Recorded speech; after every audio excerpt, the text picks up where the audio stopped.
You're listening to The World at 8 with Lynn Mozart.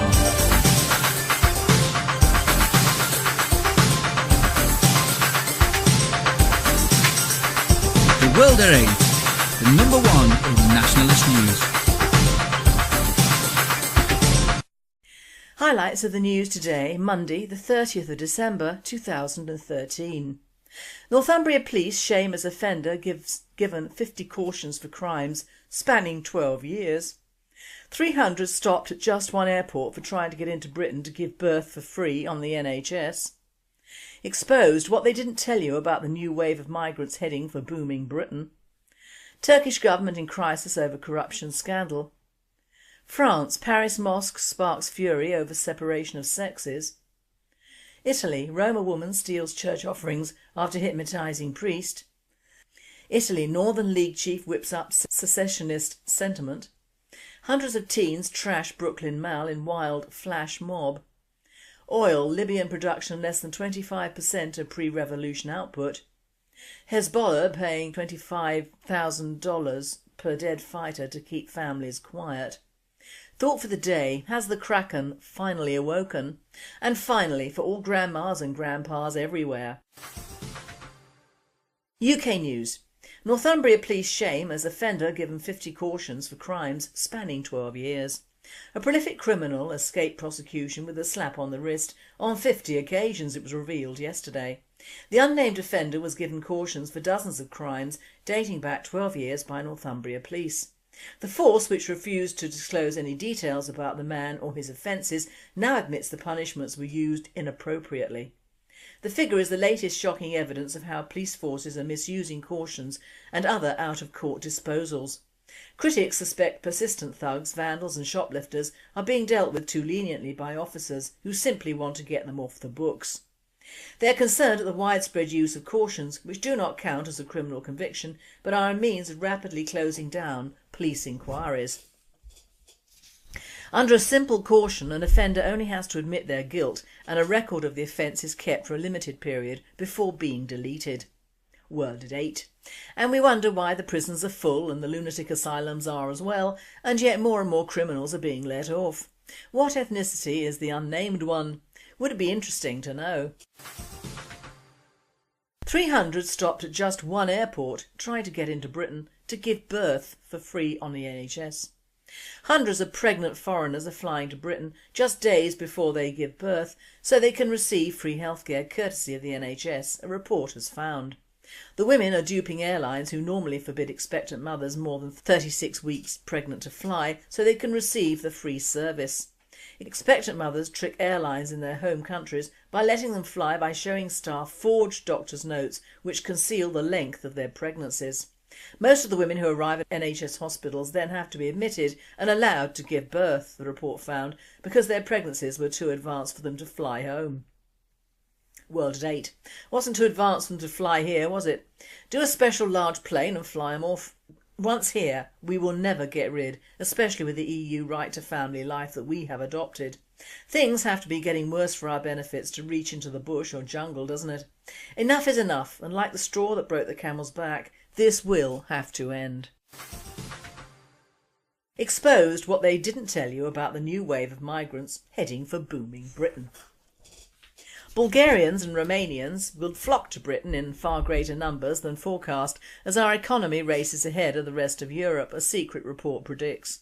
After immigration controls are lifted this week, Britons could find their jobs are squeezed in some areas, while community tensions could rise as the new wave of migrants fight for work with other Eastern Europeans who have been settled in Britain for a decade, it suggests. The Home Office funded review obtained by the Mail on Sunday also suggests that the UK could lose out financially if low-paid Bulgarians and Romanians drive out Poles on higher wages who pay more tax. From Wednesday, Bulgarians and Romanians, known as A2 migrants, will have the same rights as other EU citizens to live and work throughout Europe, but Britain is likely to be seen as more attractive than other countries struggling to make an economic comeback. The authoritative report by University of Reading academics was commissioned ahead of the change by a group of 74 councils in the south-east of England, working with the UK Border Agency, Police and Health Services, but it has not been officially publicised. World at 8. We were full up and suffering 20 years ago, but no one cared then, as it was an Asian problem. Now it is a European one. The shite has hit the fan, but it's all semantics. We should just stop it now, for anyone, from anywhere, anytime, like the Martini girl, or rather not. European news. Turkish government in crisis over corruption scandal. Turkish Prime Minister Recep Tayyip Erdogan has reshuffled almost half the entire cabinet, 10 ministers, in a bid to stave off calls that he should resign over a corruption scandal. One of the ministers who lost his job is Egemen Bagis, the EU Affairs Minister and chief negotiator for Turkey's EU membership.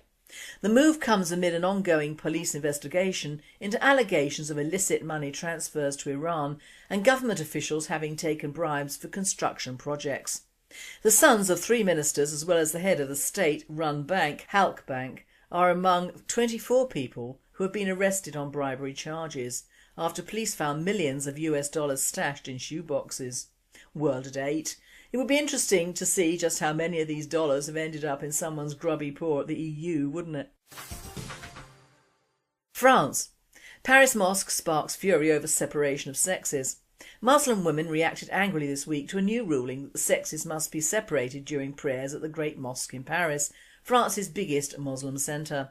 Female worshippers at the Great Mosque of Paris, the oldest and most prestigious in the country, are demanding the right to pray alongside men following the mosque's decision to separate the sexes. After a ruling earlier this month, women must pray in a separate room located underneath the main prayer hall. World at 8. Get over it. Just living in a Western country doesn't mean mosques will revert to normal. Men and women are separate in Islam as they are in Jewish law. They worship separately. Get over it. Italy. Roma woman steals church offerings after hypnotising priest. A woman made off with Christmas offerings made to a local church in the northern Italian city of Padua after having hypnotised the local priest and entered the cloisters where women are banned to make off with some €1,800 in cash. The money was the total offerings gifted to the parish over the Christmas period. The 71-year-old priest of Padua's Santa Augustina Abbey alerted the police after one of his colleagues informed him of the theft after he came out of the hypnosis-induced trance the woman had placed him under. She was described to law enforcement officers by the victim as a Roma gypsy aged around 35. World at 8. Not quite past it then, was she? Probably hypnotised the good man by flashing her boobs. Italy. Northern League chief whips up secessionist sentiment. Matteo Salvini, the leader of Italy's regionalist Northern League, began whipping up secessionist sentiment amongst his northern Italian base on Friday, indicating independence as well as a possible exit from the euro single currency as the solution to the dire economic straits of the north of Italy is facing. In order to relaunch employment, the only solution is independence, Salvini said. Small and medium-sized companies are asking us to accelerate on this battle. Salvini said the single currency had devastated the northern Italian economy, reducing it to poverty in the 11 years since its introduction and pushing unemployment levels never seen before World War II, Salvini added. Salvini went on to say that the options that could be considered were the two-tier euro system that divided up the eurozone into a core group and a periphery group of participants, as well as the return to national currencies. What is certain is that the euro is the death of our economy and that this point would be a political battle cry for the Northern League in the upcoming elections. We are not Eurosceptics, but instead we are the last of the convinced Europeans, he said. However, if we need to exit the euro to relaunch the economy, this will be our battle. World news.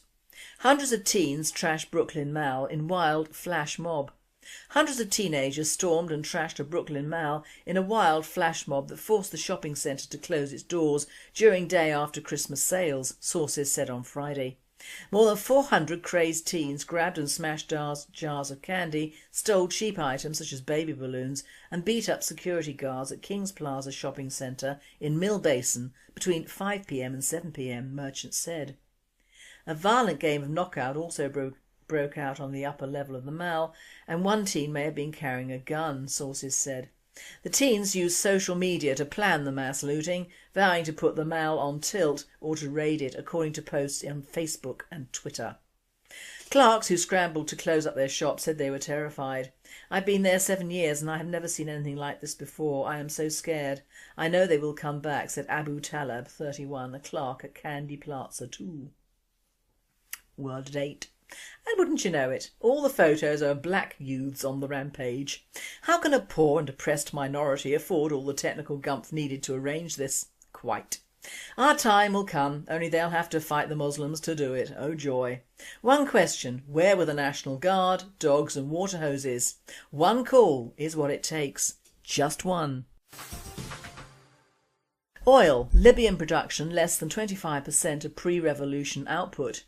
Libyan oil production has dropped to 230,000 barrels a day since workers shut down eastern terminals and sites at the end of July, the Oil and Gas Ministry said Monday. Worker strikes have caused output to drop from an average of 1.6 million barrels a day before the 2011 revolution to a historic low of 110,000 barrels a day in 2013. The central government's repeated attempts to negotiate a solution, including several visits to Cyrenaica by Libyan Prime Minister Ali Zidane and an offer of a 67% pay hike for oil workers, have so far been unsuccessful. World at 8. Obviously rebels don't work as hard as workers who have obviously got some beef with someone. Chaos versus chaos, perhaps. Hezbollah paying $25,000 per dead fighter to keep families quiet. Source claimed Iranian-backed Shia terrorist group paying families of fighters killed in Syria to conceal cause of relatives' death. Hezbollah is reported paying the families of its fighters killed in Syria to keep quiet about the circumstances surrounding their relatives' deaths. According to a source in the Lebanese port city of Tripoli, which has been racked by deadly clashes between militias supporting different sides on the Syrian civil war, the Iranian-backed group is paying $25,000 to families of operatives killed fighting Syrian rebel forces, apparently in an attempt to conceal the true extent of its support for Syrian President Bashar al-Assad. Hezbollah used to enjoy widespread popularity across the Sunni-Shia divide for fighting Israel, but is now widely reviled by Sunni groups and has faced numerous deadly attacks on its own strongholds inside Lebanon due to its role in fighting Sunni rebels in Syria. World at 8. I don't care as long as Assad keeps fighting and keeps that government going. All of the refugees who are fleeing, whether it be the government forces or the rebels, shouldn't be coming to Europe. They are not European and have no ties with Europe. Keep them there until things even out. Nothing lasts forever, but once they're over in the UK, they unfortunately will. This Arab winter is nothing to do with us and should remain so.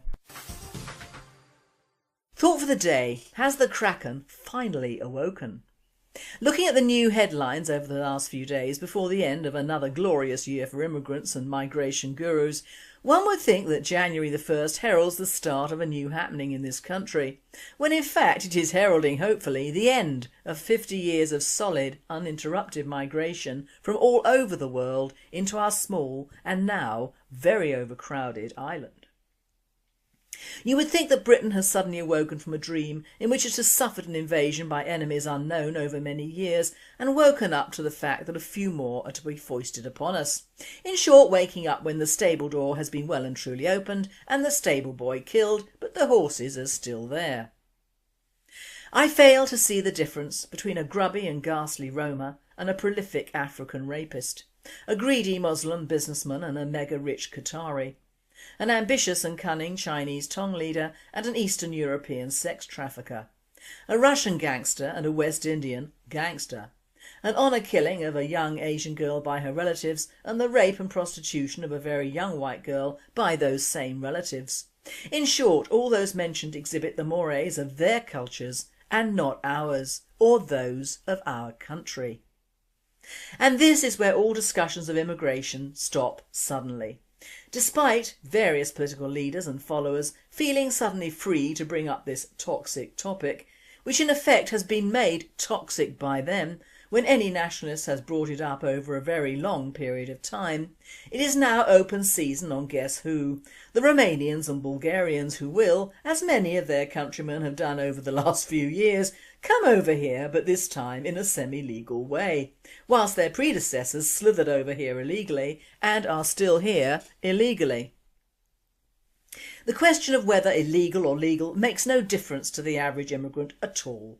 We are just sitting ducks with a government and councils all still willing and eager to provide them with a way of life with which they were not eager to provide our own poor and homeless with. We are being overrun with Syrian refugees who have no business over here at all. They are Middle Eastern people with a different culture and religion and need to stay near home to return when anything calms down. There are more Muslims being killed by Muslims in Iraq, Egypt, Libya and Syria than British or US forces are responsible for. Therefore, no refugees from there should be allowed in this country. We are not responsible for them. Africans, black? No. The old colonial days are long gone and we've paid our debt to these people. There are no ties with the old Commonwealth for the vast majority of them, so no, their country is big enough for them and ours isn't. No to anyone from Eastern Europe. They have their own countries, so why take ours? If their standard of living is low, work to make it better. Don't act like rats leaving a sinking ship and stay there. Have some loyalty to your own country of birth.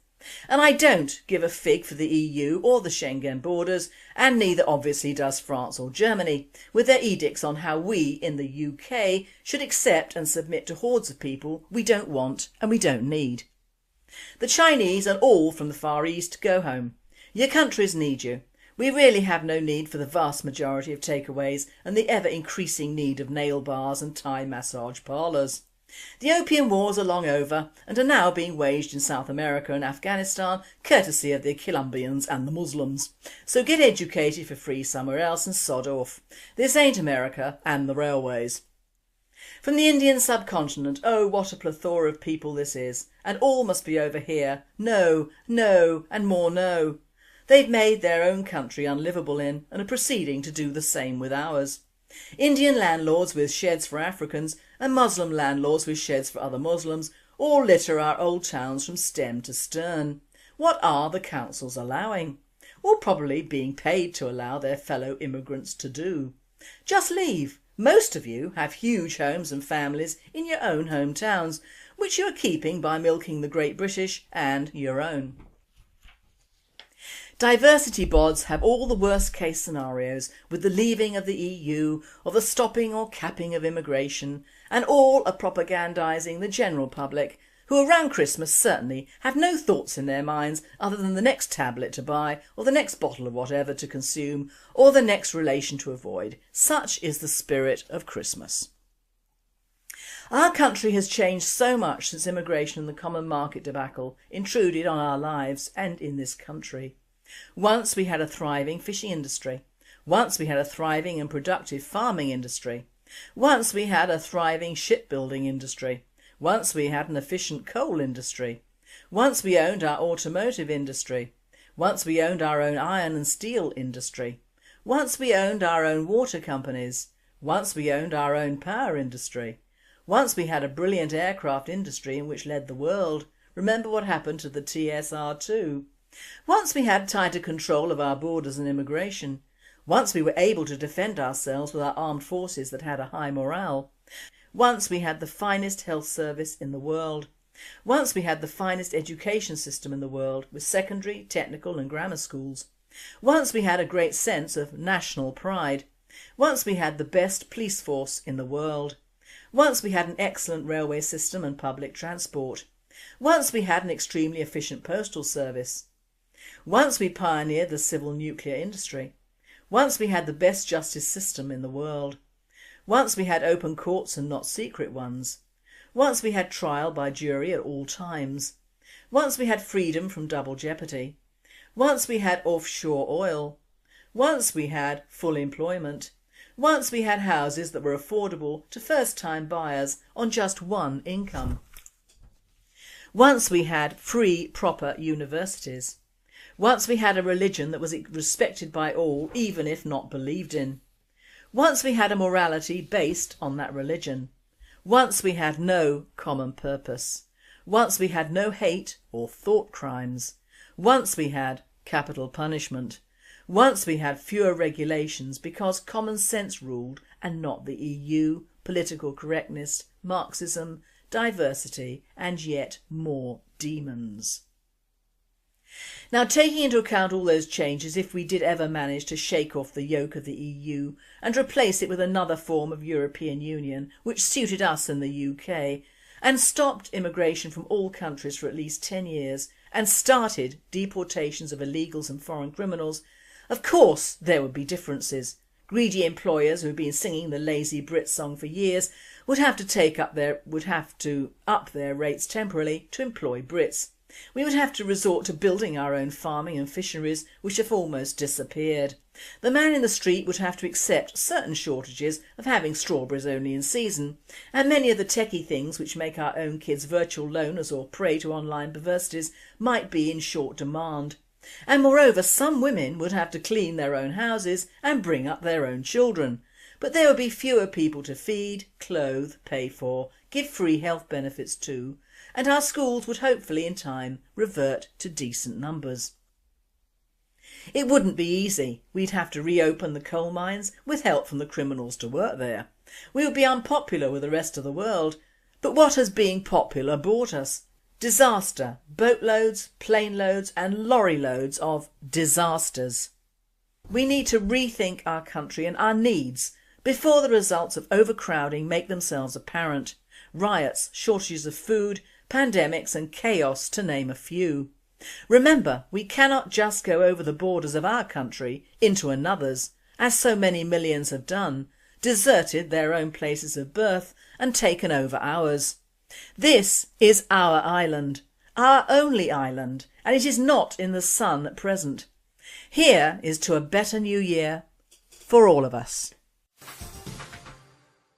And finally, a poem for 2013 and for all the forgotten grannies and grandpas and the ones who can only keep in touch by computer. This is for you. The computer swallowed Grandma. Yes, honestly, it's true. She pressed Control and Enter and disappeared from view. It devoured her completely. The thought just makes me squirm. She must have caught a virus or been eaten by a worm. I've searched through the recycle bin and files of every kind. I've even used the internet, but nothing did I find. In desperation I asked Mr. Google my searches to refine. The reply from him was negative. Not a thing was found online. So if inside your inbox my grandma you should see, please copy, scan and paste her and send her back to me. That's a tribute to all the grandmas, grandpas, nanas and pops who have been fearless and learned to use the computer. They are the greatest. We do not stop playing because we grow old. We grow old because we stop playing. Never be the first to get old. You've been listening to The World at 8. I am Lynn Mozart and I wish you all a very good night. We also wish all our listeners and supporters a very happy and prosperous new year, and please eat as much pork as you can and drink as much booze, because you never know what the new year will bring. We'll be on air this coming Friday the 3rd of January 2014, and a very happy new year.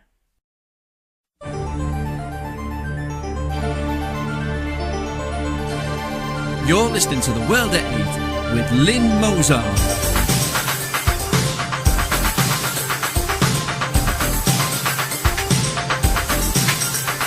The World at 8, the number one in nationalist news.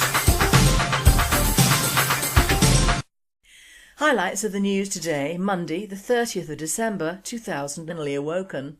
And finally, for all grandmas and grandpas everywhere. UK news. Northumbria Police Shamed as offender given 50 cautions for crimes spanning 12 years. A prolific criminal escaped prosecution with a slap on the wrist on 50 occasions, it was revealed yesterday. The unnamed offender was given cautions for dozens of crimes dating back 12 years by Northumbria Police. The force, which refused to disclose any detail, 13. Northumbria Police Shamed as offender given 50 cautions for crimes spanning 12 years. 300 stopped at just one airport for trying to get into Britain to give birth for free on the NHS. Exposed what they didn't tell you about the new wave of migrants heading for booming Britain. Turkish government in crisis over corruption scandal. France, Paris mosque sparks fury over separation of sexes. details about the man or his offences now admits the punishments were used inappropriately. The figure is the latest shocking evidence of how police forces are misusing cautions and other out-of-court disposals. Critics suspect persistent thugs, vandals and shoplifters are being dealt with too leniently by officers who simply want to get them off the books. They are concerned at the widespread use of cautions which do not count as a criminal conviction but are a means of rapidly closing down police inquiries. Italy, Roma woman steals church offerings after hypnotising priest. Italy, Northern League chief whips up secessionist sentiment. Hundreds of teens trash Brooklyn Mall in wild flash mob. Oil, Libyan production less than 25% of pre-revolution output. Hezbollah paying $25,000 per dead fighter to keep families quiet. Thought for the day: has the Kraken finally